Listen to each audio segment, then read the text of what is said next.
Everyone, this is Alamin Rahman, you are watching the way of solution. 2 ফেব্রুয়ারি অর্থাৎ আজকে কিন্তু সংগঠিত হয়ে গেল আরপিএফ এর পরীক্ষা, অর্থাৎ আরপিএফ এর ফার্স্ট ফেজ, যেটাকে আমরা সিবিটি বলবো। এটা সি গ্রুপের ছেলে মেয়েদের জন্য, যেখানে ইস্টার্ন রেলওয়ে পড়ে, কেননা পশ্চিমবঙ্গের বেশিরভাগ ছেলে মেয়ে কিন্তু এটাতে আবেদন করেছে।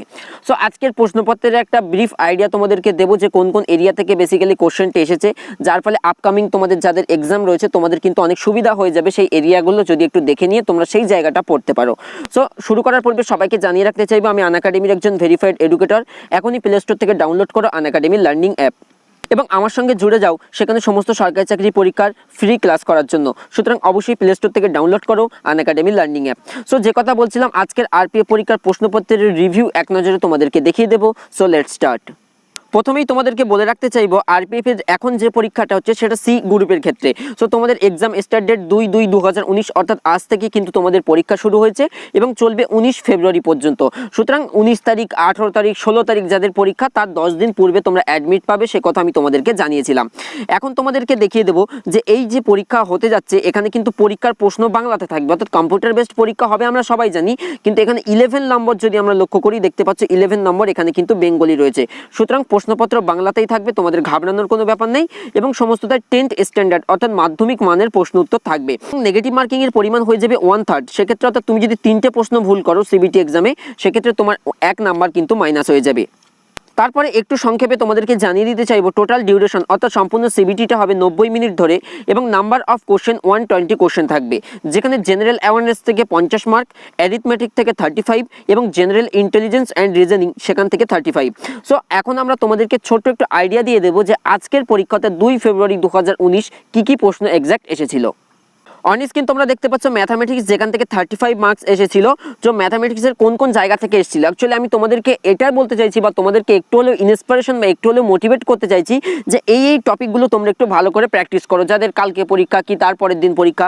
সো দেখতে পাচ্ছ স্পিড, টাইম অ্যান্ড ডিস্টেন্স সেখান থেকে 4টে কোশ্চেন কিন্তু এসেছিল। এছাড়া জিওমেট্রি সেখান থেকে একটা question, algebra, percentage, interest, age. সুতরাং এই যে সকল চ্যাপ্টার এই জায়গাটা থেকে কিন্তু অনেকটাই প্রশ্ন এসেছিল, তোমরা যেটা অন স্ক্রিন দেখতে পাচ্ছ। এছাড়া হ্যাপি টু সে খুব আনন্দের সঙ্গে বলতে ইচ্ছা করছে যে আমি তোমাদের জেনারেল স্টাডিজে আনএকাডেমিতে যে ক্লাসগুলো করিয়েছিলাম সেখান থেকে অনেক প্রশ্নই ম্যাচ করে গেছে। এবারে তোমরা দেখতে পাচ্ছ জেনারেল স্টাডিজ থেকে কেমন প্রশ্ন এসেছে। অ্যাকচুয়ালি আমি একটু বাড়ির বাইরে থাকায় তোমাদেরকে ট্রান্সলেট করে দেখাতে হচ্ছে, একটু উল্টো পাল্টা থাকতে পারে হিন্দি থেকে বাংলা ট্রান্সলেট। তোমরা যদি একটু বুঝে নিতে পারো তাহলে হয়তো তোমাদের উপকারে আসবে। যেমন মাদার ডে কবে উদযাপিত হলো এই প্রশ্নটা ছিল। ত্রিপুরার মুখ্যমন্ত্রীকে নিয়ে অনেক আমরা হাসতে হাসতে কিন্তু আনএকাডেমিতে ক্লাস করেছি, সেখান থেকে প্রশ্ন এসেছে। আমার বলতে খুবই আনন্দ হচ্ছে যে আমাদের আনএকাডেমির ক্লাস থেকে কিন্তু অনেক প্রশ্ন এসেছে, লুকানোর কিছু নেই, তোমরা চাইলে নিজেরাই মিলিয়ে নিতে পারো, যেটা তোমরা অন স্ক্রিন দেখতে পাচ্ছ। এর পরের কোশ্চেনটা দেখার চেষ্টা করো, যেখানে ঝাড়খণ্ডের রাজধানী কোথায় জানতে চাওয়া হয়েছে বা ঝাড়খণ্ডের যে ক্যাপিটাল সিটি সেটা জানতে চাওয়া হয়েছে। এত ইজি কোশ্চেন কিন্তু চাওয়া হয়েছে। এছাড়া সম্প্রতি তেলেঙ্গানা সম্পর্কে তোমাদের অ্যাকচুয়ালি আমি আনএকাডেমিতে 29 স্টেট অফ ইন্ডিয়া নামে আমার একটা ক্লাস করানো আছে। যারা করনি তোমাদেরকে অনুরোধ করবো, 29 স্টেট অফ ইন্ডিয়া আমার একটা ক্লাস করানো আছে। সেই 29টি রাজ্য সম্পর্কে বিস্তারিত আইডিয়া দেওয়া রয়েছে, যেমন 29টা রাজ্যের মুখ্যমন্ত্রীর নাম কি, 29টা রাজ্যের রাজধানী কি ইত্যাদি বিষয় সম্পর্কে ইন ব্রিফ ডিটেল আলোচনা করা আছে। তোমরা সেখান থেকে করে যাও। কেন আমি এত জোর গলায় বলছি তার কারণ একটাই, সেখান থেকে কিন্তু অনেক প্রশ্ন কমন এসেছে। যেমন এই প্রশ্নটা তোমরা হয়তো অনেকেই জানো, আমি অনেকবার তোমাদের আলোচনা করেছি যে পশ্চিমবঙ্গের সীমান্তে কতগুলি দেশ মিশেছে।